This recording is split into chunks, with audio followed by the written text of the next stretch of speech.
हरियाणा राज्य महिला आयोग की पूर्व अध्यक्ष रेणु भाटिया के इस्तीफे के बाद प्रदेश भर में चल रहा नर्सिंग स्टाफ का विरोध प्रदर्शन और हड़ताल अब समाप्त हो गई है।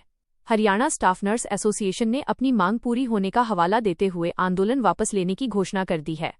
हालांकि विवाद अभी पूरी तरह खत्म नहीं हुआ है, क्योंकि स्टाफ नर्स ने रेणु भाटिया के खिलाफ एफआईआर दर्ज करने की मांग बरकरार रखी है।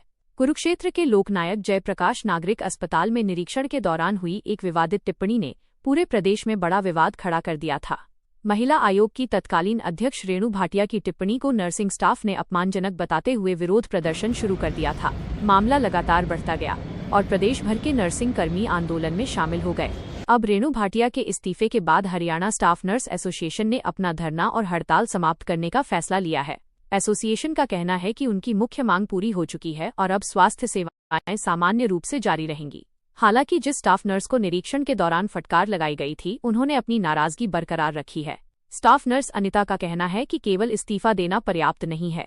उनकी ओर से की गई टिप्पणी से न केवल उनका बल्कि पूरे नर्सिंग कैडर का अपमान हुआ है, इसलिए रेणु भाटिया के खिलाफ एफआईआर दर्ज की जानी चाहिए।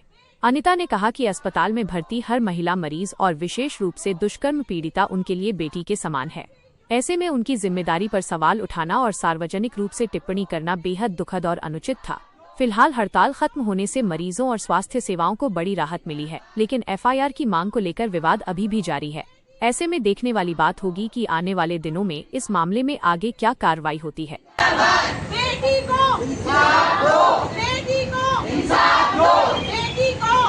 तो बेशक हमारे रेणु भाटिया मैडम ने इस्तीफा हमारे हरियाणा गवर्नमेंट को से धन्यवाद करते हैं, माननीय मुख्यमंत्री जी का धन्यवाद करते हैं, उन्होंने इस्तीफा दिया है। लेकिन ये आगे की लड़ाई का ये है, जो हमारे मान सम्मान तो अभी भी वहीं अटका हुआ है। हमारे मान सम्मान को जो ठेस पहुंची है, जो हमारे चरित्र पर उंगली उठाई गई है कि हम डॉक्टर से हमारी इन्वॉल्वमेंट है, कि इस तरह से तो हमारा मान सम्मान तो अभी हमारा वहीं का वहीं है। तो आगे की लड़ाई है, लेकिन मरीजों के हितों को देखते हुए कि पेशेंट हमारे भरोसे है, हम पेशेंट के लिए यहाँ पे हमारी भर्ती की जाती है, तो उनकी देखते हुए पेशेंट को तो हम अपनी ड्यूटी करने के लिए तैयार है और आगे की लड़ाई हमारी जारी रहेगी। तो ये आज स्ट्राइक आप लोग खत्म की जा रही है या आगे जारी रहेगी? ये लड़ाई हमारी हकों की लड़ाई जारी रहेगी, क्योंकि हमारा मान सम्मान पे जो भी चरित्र पे जो उंगली उठाई गई है, स्ट्राइक खत्म की जाती है, लेकिन हमारा जो मान सम्मान है उस पे लड़ाई वो हमेशा आगे जारी रहेगी। क्या करेंगे, कोर्ट में जाएंगे या कैसे? ये हमारी स्टेट यूनियन का जो फैसला है कि उनके खिलाफ एफआईआर हो, और जो भी हमारा उनसे उन्होंने माफी नहीं मांगी अभी तक, जो वो भी ऐसे गलत तरीके से अभी बयानबाजी कर रहे हैं। क्या बोला क्या था रेणु भाटिया ने आपको, क्या बोला? उन्होंने मुझे बोला है, जैसे मैं ड्यूटी पे थी, कि आप कहाँ थे उस टाइम, आपकी उन्होंने ये नहीं पूछा कि वहाँ पे एक्चुअली जो हमारा जो प्रोटोकॉल है उसमें ड्यूटी होती है कि नहीं है, जबकि ओपीडी में एज पर प्रोटोकॉल कोई भी नर्सिंग ऑफिसर की 15 से 20 ओपीडी होती है डॉक्टर्स की, उसमें किसी की ड्यूटी नहीं होती है। वो तीन नर्सिस या उनके माइंड में पहले से फीड था या क्या था, वो उनकी मनसा क्या थी वो हमें नहीं पता। वो जैसे आए और उन्होंने मुझे, जैसे मेरे को बुलाया गया बिना कुछ पूछे, उन्होंने सीधा मेरे पर जैसे कि बिल्कुल पहले से ही वो ऐसे तैयार थे, आप कहाँ थे, आप पूछा भी नहीं आपकी ड्यूटी क्या है, क्या मेरी ड्यूटी का शेड्यूल है।